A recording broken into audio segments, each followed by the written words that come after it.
The great chamber of the Galactic Council was filled with light. Tall pillars of silver metal rose high into the air, and banners of many alien civilizations floated above. Representatives from hundreds of species sat in their places, their voices whispering in strange tongues. This was the heart of galactic power, where only the strongest and most respected species were allowed to take part. At the center of the chamber, a small group of humans stood. They wore dark uniforms marked with the emblem of Earth. Their leader, Ambassador Elias Rourke, looked around the massive room. His face was calm, but inside, his heart carried both hope and fear. For years, humanity had waited for this moment. They had sent messages, built ships, crossed the stars, and finally earned the right to stand before the Council. Now they wanted recognition, respect, and a place among the galaxy's oldest civilizations. The voice of the Speaker of the Council, a tall insect like being called Xyler, echoed through the chamber. His voice was sharp, clicking, and cold. "Humans of Earth," he began, "you stand before the Galactic Council today. You ask for membership. You seek our trust, our protection, and our resources. But the Council has reviewed your history, and the decision is final." Silence filled the chamber. Every alien eye turned toward the humans. Xyler's antenna twitched as he spoke the words. "You are rejected." The words struck like a hammer. Ambassador Rourke's jaw tightened. "Rejected? On what grounds?" he demanded, his voice echoing across the hall. Another council member, a long-faced reptilian named Velox, hissed in reply. "Your species is reckless. You expand without limit. You fight among yourselves. You create weapons that can destroy entire worlds. And yet you dare to ask for a seat in this chamber." A ripple of agreement moved through the council. "You are young," another alien spoke, this one a floating being of energy. "You have not earned wisdom. You burn too quickly. You are dangerous to yourselves and to others." Rourke stood silent for a moment. Behind him, the small human delegation shifted nervously. They had crossed light years for this. They had dreamed of alliance, of friendship, of becoming part of something greater. And now, with a few cold words, everything was denied. Finally, Rourke spoke. His voice was steady, but sharp with anger. "Dangerous? Perhaps. Reckless? Sometimes. But does that make us unworthy?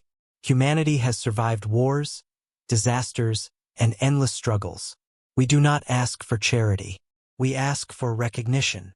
His words hung in the air, but the chamber remained unmoved. Xyler lifted one of his long claws. "This council is united. The humans are denied membership. They are forbidden from stepping into our inner territories. They will remain on the borders of space, alone. That is the law." The chamber lights dimmed as the decision was sealed. The banners of the council shifted, glowing in colors that marked rejection. Ambassador Rourke clenched his fists. He looked at the hundreds of alien faces staring down at him. Some looked with contempt. Some looked with fear. A few even looked with pity. But none offered help. "You will regret this," Rourke whispered under his breath. The human delegation turned and walked out of the chamber, their footsteps heavy against the shining floor. The great doors closed behind them with a thundering sound, like the end of hope itself. Outside the council chamber, the humans walked in silence through the massive alien city. Towering structures stretched into the sky. Ships of every shape moved through the air. It was a place of wonder and power, but now it felt like a cage that had closed its doors on them. Captain Mira Lawson, one of the military representatives, broke the silence. "They never even gave us a chance," she said bitterly. "They were afraid of us from the beginning. They see us as children," another delegate muttered. "Too loud, too fast, too violent." Rourke stopped and looked back toward the glowing council tower. His face hardened. "They see us as a threat," he said. "And perhaps they are right." The group boarded their small shuttle and prepared to return to their ship. As they lifted off from the alien world, the mood inside was heavy. But deep within their hearts, a spark was burning. Back aboard the human flagship Endeavour, the crew gathered in the command room. The rejection message had already spread among the fleet. Anger and disappointment filled the air. Admiral Hayes, a stern old soldier, slammed his fist on the table. So that's it? Years of preparation, and they throw us out like garbage. They fear what we might become, Rourke replied. And maybe they should. The room grew quiet. Every officer knew the truth. Humanity was young compared to most of the galactic species. But humans were different. They adapted. They endured. They never stopped fighting. We can take this rejection as an end, Rourke continued, or as the beginning of something greater. If they deny us a seat in their council, we will build our own. If they shut us out of their world, we will make our own stronger. If they fear us, let them fear us for a reason. His words sparked something in the room. The officers straightened, eyes lit with determination. Captain Lawson leaned forward. Then what do we do? Rourke looked at the star map projected on the wall. Dozens of unclaimed systems glittered in the void. Resources, space, new homes waiting for those brave enough to take them. We rise, Rourke said. We rise without them. Humanity will not beg. Humanity will not kneel. They rejected us today, but tomorrow they will have no choice but to recognize us. The room filled with silence again, but this time it was not despair. It was resolve. Far away, in the hidden corners of the council chamber, not all were blind to what had just happened. A few alien representatives whispered among themselves. The humans will not accept this easily, one said. They will struggle, another replied. They will rise, a third voice whispered, almost in fear. But the council, in its pride, dismissed the humans as nothing more than a young and reckless species. They did not see the storm that was coming. They did not see the fire that had been lit. For in the silence of rejection, humanity's greatest strength was awakened. And so the story began. The rejection of humanity spread across Earth and the colonies like a dark storm. News networks repeated the same words again and again. The Galactic Council has denied humanity's request for membership. On Earth, some people reacted with anger, others with despair. Protests filled the streets of New York, London, and Beijing. Many shouted that the Council feared humanity's strength. Others asked if humanity should step back, stay quiet, and avoid conflict. But the leaders of Earth were not silent. In the halls of the United Earth Government, President Elena Torres addressed the people. Her voice was calm but firm. They reject us because they fear us, she said. But we will not beg for their approval. We will grow stronger. We will explore. We will survive. The galaxy will learn what it means to underestimate humanity. Her words lit a fire in millions of hearts. In the years that followed, humanity faced its greatest challenge. Without council support, trade routes were blocked. Alien markets refused to sell advanced technology. Borders were guarded, and human ships were often turned away or forced to pay heavy fines. The young colonies on the edge of space suffered the most. Supplies became scarce. Food shipments slowed. Medical resources dried up. On Mars, riots broke out. On Titan, whole districts were abandoned as people starved. But humanity did not collapse. Instead, it adapted. On Earth, scientists worked day and night to replace alien technology with human-made machines. Engineers built new reactors, faster ships, stronger weapons. Progress was slow, but every success gave hope. On the colonies, ordinary people showed resilience. Farmers on the moons grew crops in frozen soil. Miners dug deeper for resources. Soldiers guarded the borders against raiders who thought humanity was weak. The galaxy thought humanity would fall into silence. Instead, humanity began to rise. One night, aboard the flagship Endeavour, Ambassador Elias Rourke looked at the stars through the wide glass of the observation deck. Captain Mira Lawson joined him, her expression grim. "Supplies are running thin again," she said. "The colonies on Vega 3 are begging for food. If we don't find a solution soon, people will die." Rourke nodded. "The Council wants us to break. They think hunger and despair will tame us. But they don't understand humans. We don't give up." Lawson crossed her arms. "Words won't fill stomachs. We need action. Rourke's eyes hardened. Then we take what we need. If the council blocks us, we'll find our own way. If the council denies us, we'll build what they refuse to share. And if the council attacks us, he paused, then finished quietly, we'll fight back. And so humanity entered its time of struggle. On the edge of known space, human fleets explored unclaimed systems. They found barren worlds, frozen rocks, and fiery planets. But sometimes they found hope, water-rich moons, fertile soil, rare minerals. Every discovery mattered. Every resource was used. Humanity built slowly but steadily, step by step. But danger was always near. In the Orion Belt, a pirate fleet attacked a human convoy, thinking the humans were weak prey. But the pirates were met with unexpected fire. Human ships fought with desperate fury, outnumbered but unbroken. When the smoke cleared, the pirates were destroyed. Stories spread quickly, humans could not be crushed. Meanwhile, in the chambers of the Galactic Council, whispers grew louder. The humans expand still, said one alien leader. They take worlds without permission, another complained. They were supposed to collapse. Instead, they rise. But the Council did nothing. They believed humanity's growth was temporary, like a flame that burns bright but soon dies. They did not see the truth that humanity was learning, adapting, preparing for something far greater. Years passed. The colonies grew stronger. The fleets grew larger. Humanity no longer asked for permission. They no longer waited for trade from alien markets. They built their own. But the struggle was not easy. Every step forward came with sacrifice. Families were separated as people were sent to distant colonies.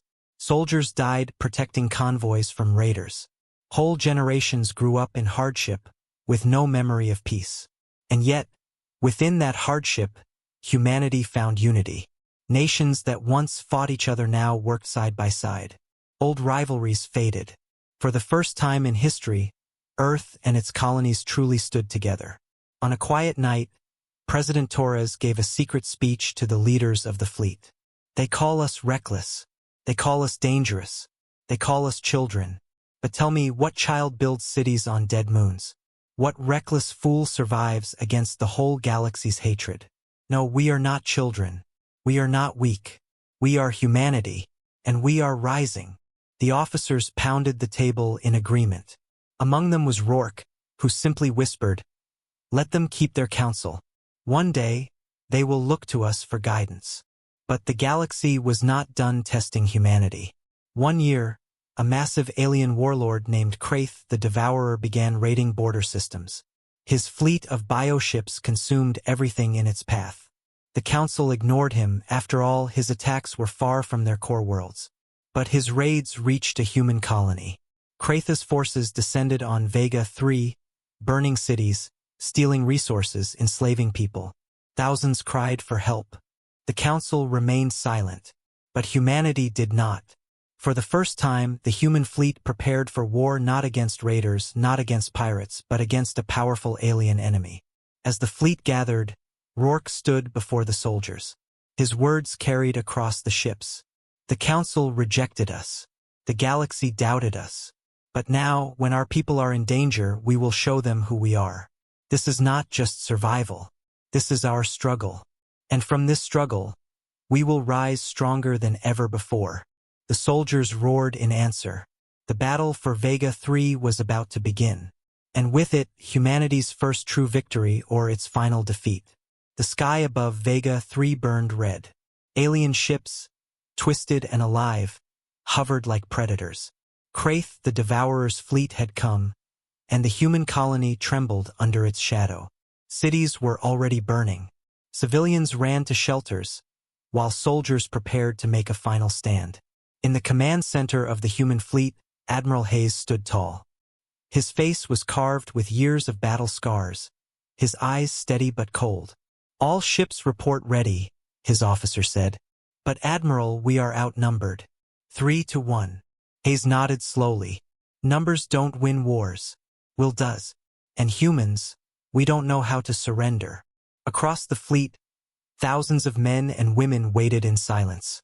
Pilots checked their fighters. Engineers secured engines and weapons. Ground troops prepared to defend the colony below. Each one of them knew the truth. Survival was uncertain. But no one backed away.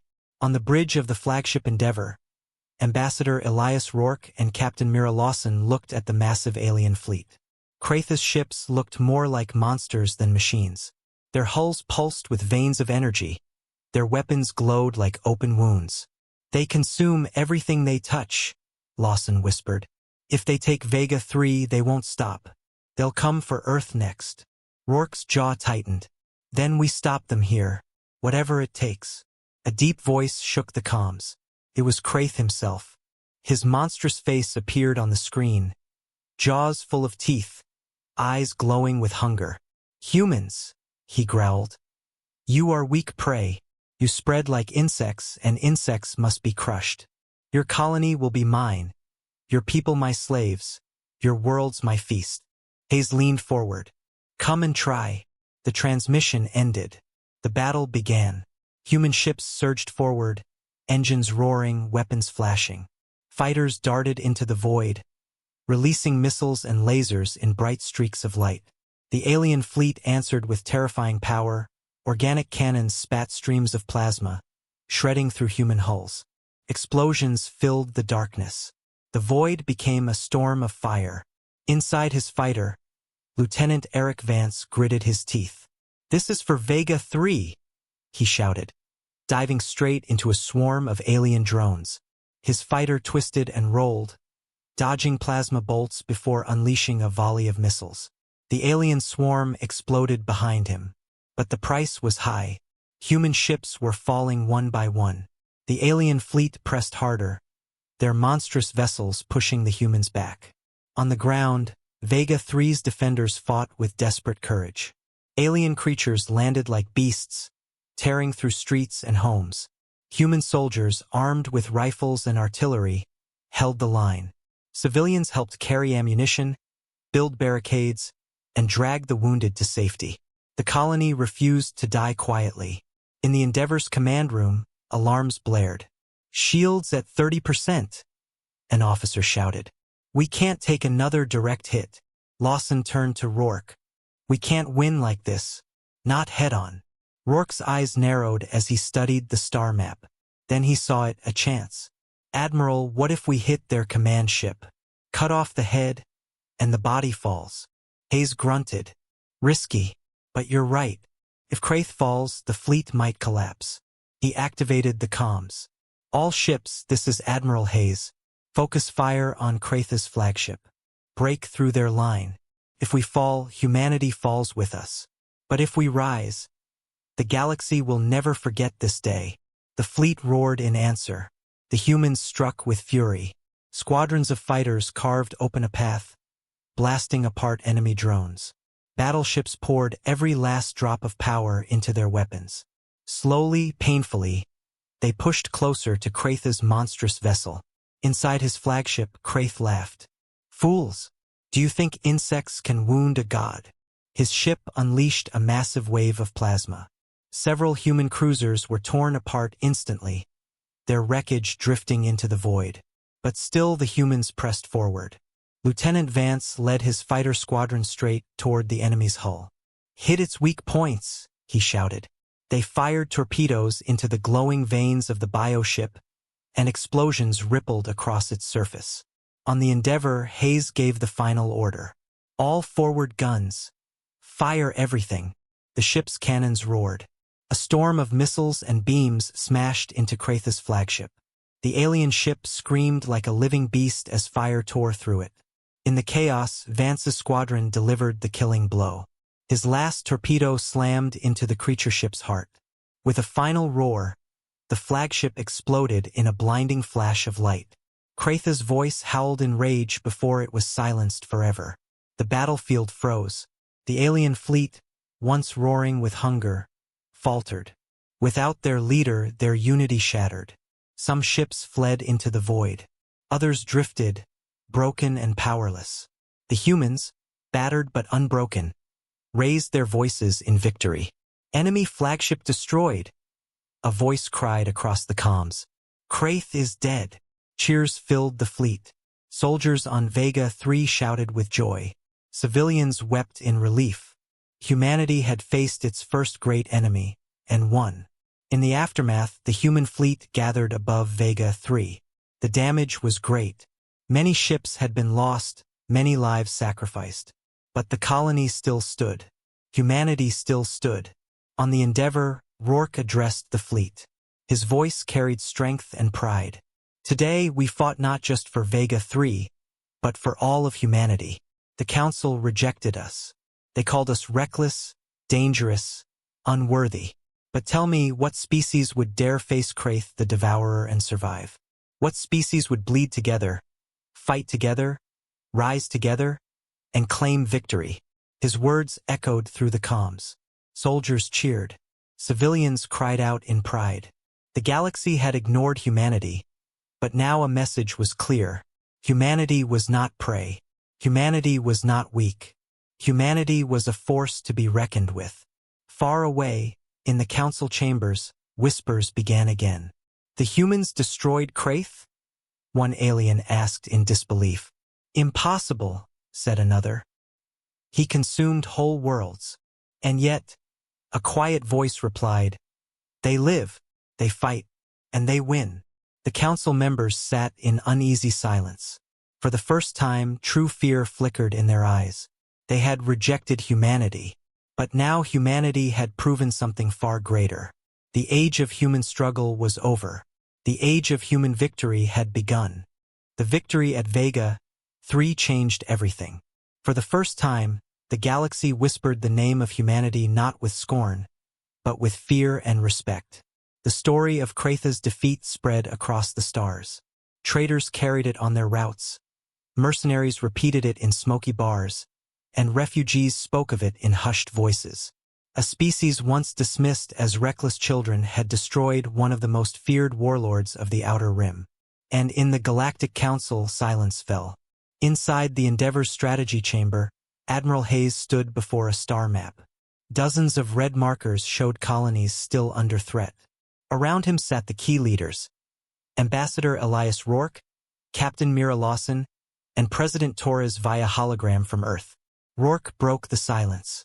We proved we can fight, but one victory does not win respect. If we are to survive, we must build. Not only fleets, but alliances. Hayes nodded. The Council won't help us. The only choice is to take command of our own destiny. President Torres leaned forward. Her face was stern, her voice sharp. Then that is our path.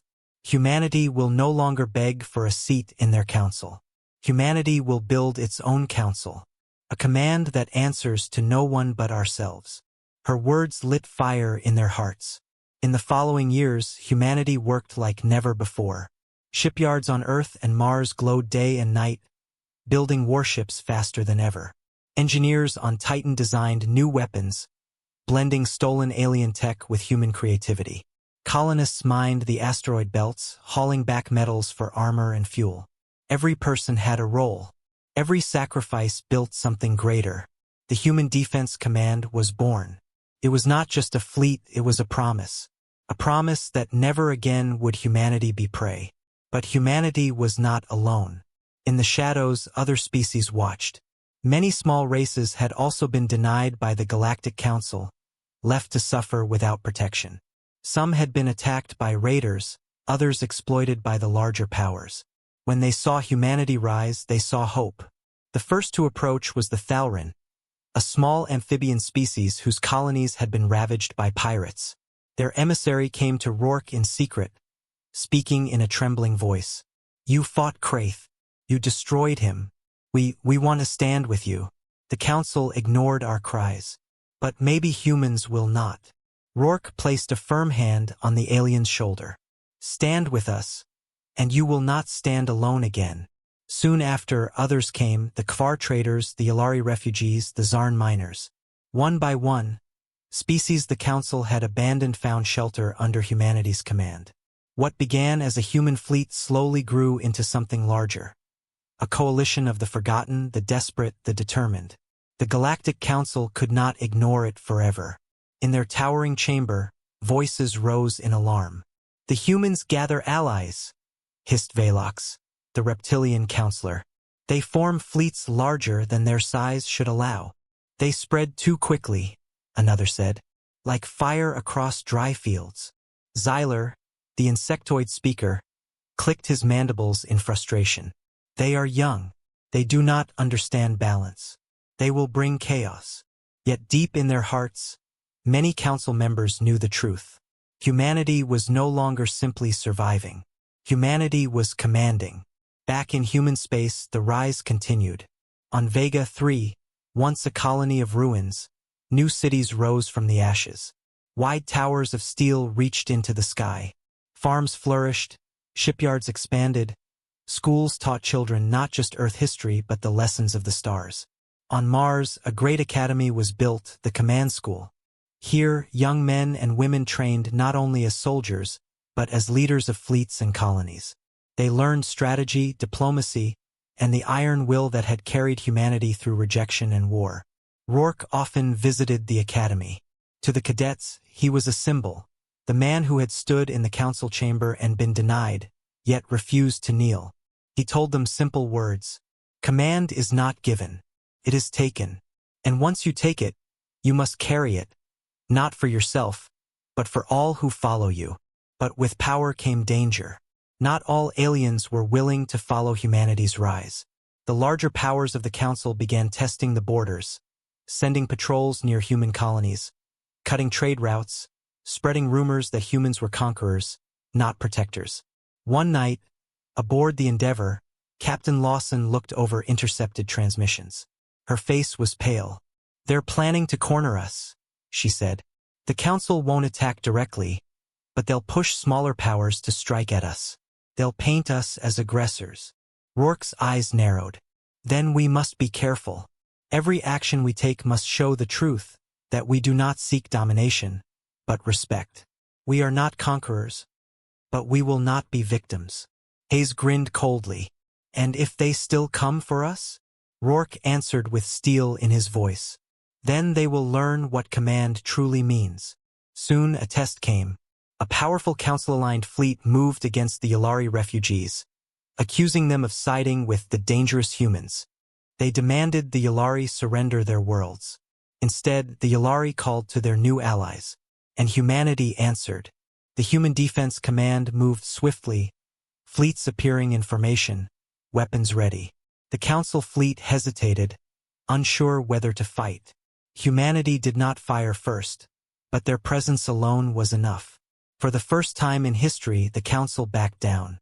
To the galaxy, the message was clear: humanity protected its own. In the following months, even more species pledged allegiance. Humanity's command grew. The once isolated colonies became part of a greater network, bound not by fear but by shared struggle. In a great assembly on Mars, President Torres declared, "Years ago they rejected us. They told us we were reckless, dangerous, unworthy. But today, look around you. Humans, Thalrin, Yulari, Kvar, Zarn, all standing together. This is not a council of arrogance. This is not a council of fear. This is a command of unity, a command that will not bow, a command that will rise." The assembly roared with approval. Far beyond, in the halls of the Galactic Council, silence once again filled the chamber. "They grow too strong," whispered one alien. "They build fleets greater than our own," another admitted. "Perhaps," said Xyler bitterly, "we should not have rejected them." But it was too late. Humanity had risen, no longer begging for a seat in the council, no longer asking for respect, no longer surviving in the shadows. Humanity now commanded the light, and the galaxy would soon face a choice: follow or resist. The galaxy could not stay silent forever.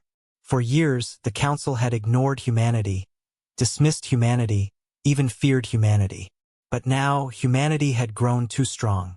Fleets of steel stretched across the stars, colonies flourished, and dozens of smaller species rallied under human command.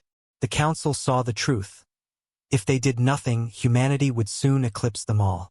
And so they chose war. The first strike came without warning. In the quiet system of Karen, A human convoy was carrying food and medicine to the Yulari refugees.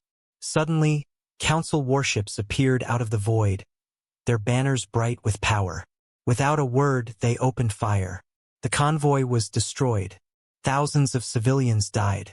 When the news reached Earth, anger burned across every city.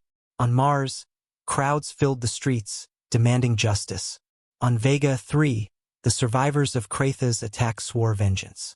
And aboard the flagship Endeavour, Admiral Hayes's voice thundered across the command deck. They think we are still the weak species they once rejected. They think we will bow. But today we show them the truth. Today, humanity fights not for survival, but for respect. The war for respect had begun. The first great battle erupted at the border world of Helios. A council fleet of 200 warships advanced, certain of victory. But they did not face the same humans they had once dismissed. Human fleets appeared in tight formations, their ships sleek and armed with weapons designed from years of struggle. Fighters swarmed like angry hornets, and battleships unleashed coordinated strikes with deadly precision. At the heart of the fight stood the Endeavour, leading with unshakable resolve. "Hold the line," Hayes roared. "Every ship is counting on you. Every colony is watching. Fight with everything you have." The humans fought like demons. Ship by ship, the Council's fleet crumbled. Their commanders, used to overwhelming numbers, were stunned by the humans' coordination and fury. When the smoke cleared, Helios was safe. The Council had lost nearly half their fleet. Humanity had lost ships too, but their spirit only grew stronger. Across the galaxy, more battles followed. At the Vega 3 defense line, human and allied fleets fought side by side, holding back wave after wave of Council attacks. On the ground, soldiers dug trenches, civilians carried supplies, and children prayed in underground shelters. At the icy moon of Carthos, human marines boarded Council ships, fighting room by room with nothing but grit and determination. Everywhere, humanity refused to break. But the Council was vast, and the war dragged on. Supplies ran thin. Colonies burned. Families mourned their dead. The struggle tested humanity like never before. In one Council strike, the mining world of Zarndelta was destroyed. Thousands of allies died in the flames. When the news reached Rourke, his hands shook with fury. "They call us reckless," he whispered. "But what do you call this? Cold murder hidden behind laws and arrogance. They claim to bring order, but they bring only fire." He raised his voice to his people. "If they demand war, then let us give them war. Not for conquest, not for revenge, but so that no one can ever again deny our place among the stars." The war reached its climax at the Battle of Orion's Gate, a massive space station that controlled vital trade routes. Whoever held it would control the flow of supplies across the galaxy. The Council gathered its largest fleet, over 400 warships, supported by dreadnoughts and carriers. Humanity gathered everything they had. 200 human ships, joined by Thalrin, Yulari, and Kvar allies. Smaller in number, but united in will. On the Endeavour, Admiral Hayes addressed the fleet. His voice carried to every ship, every soldier, every pilot. "Years ago, they rejected us. They spat on us. They called us reckless, dangerous, unworthy. But look at us now.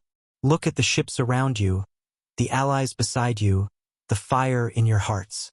Today, we fight not for survival but for respect. We fight to show them humanity's command cannot be denied." The fleet roared with pride. The battle was a storm unlike any before. Lasers streaked across the void. Missiles tore through enemy formations. Fighters clashed in deadly dances of light. Entire ships exploded in bursts of fire, leaving only wreckage drifting in silence. The Council pressed hard, confident in their numbers. But humanity fought with a desperate fury, using every trick, every tactic, every ounce of will. Lieutenant Eric Vance led his squadron through the chaos. "Stay sharp. Remember Vega 3. Remember Krath. We don't stop until Orion's Gate is ours." His squadron weaved through enemy fire, blasting apart Council bombers before they could strike the Allied lines. On the ground of the station itself, human marines stormed through corridors, clashing with alien defenders. Grenades shook the metal halls, and close combat turned every room into a battlefield. At the height of the battle, the Endeavour faced the Council flagship head-on.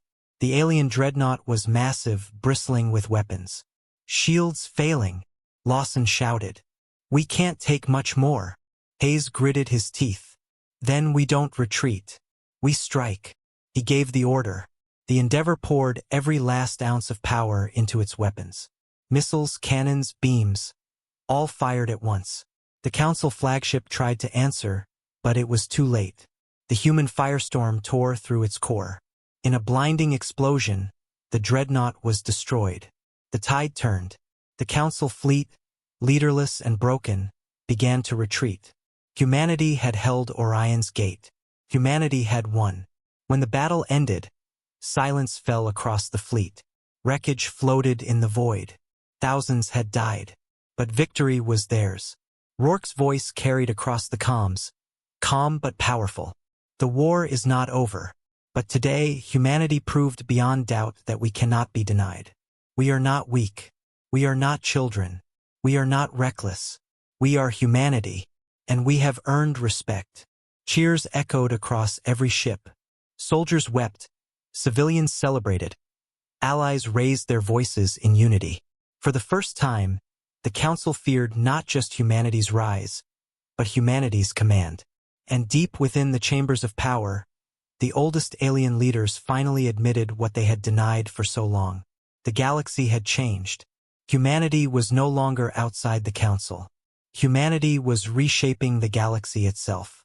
The war was over. For the first time in centuries, silence spread across the stars. The Council had been defeated, their fleets broken, their arrogance shattered. Humanity, once rejected and mocked, now stood as the new power of the galaxy. But victory brought not only triumph, it brought questions. What would humanity do now? Would they rule with the same arrogance as the Council? Or would they build something greater, something worthy of the sacrifices made? On Earth, cities lit up with celebration. From the towering spires of New York orbitals to the domes of Mars, people filled the skies with fireworks. Songs of victory echoed through colonies on distant moons. Families embraced, soldiers returned home, and across every human world, the same words were whispered with pride. "We are no longer outcasts. We are the guardians of the stars." But in the shadows of this joy, leaders gathered to decide the future. The great meeting took place on Orion's Gate, the station won with so much blood. Representatives of humans and their allies sat together for the first time. Not as enemies, not as masters and servants, but as equals. Admiral Hayes stood at the center. His uniform was worn, his face scarred from years of battle, but his voice carried strength. "When the Council rejected us, they claimed we were reckless, dangerous, unworthy. But we proved that courage, determination, and unity are not flaws. They are strengths. The question now is simple. What kind of order will we build?" The hall was silent. Captain Rourke stepped forward, his voice steady. "We cannot become what they were." The Council ruled through fear. They silenced voices, crushed the weak, and thought themselves gods. If we follow their path, then all of this, every life lost, was for nothing. He looked around at humans and aliens alike. "We must lead differently, not as rulers above others, but as commanders beside them." Humanity rose not because we were the strongest, but because we stood when others fell. That is the legacy we must carry. The Allies nodded. For the first time, hope shone in their eyes, and so a decision was made. The Council would not be rebuilt. In its place, a new alliance would rise, the Galactic Accord. Every species would have a voice. Every world would have protection. No one would be silenced, no one would be ignored. And at the center of this new order, guiding its fleets, commanding its defense, stood humanity. Not as tyrants, not as overlords, but as leaders. The years that followed became known as the Dawn Era.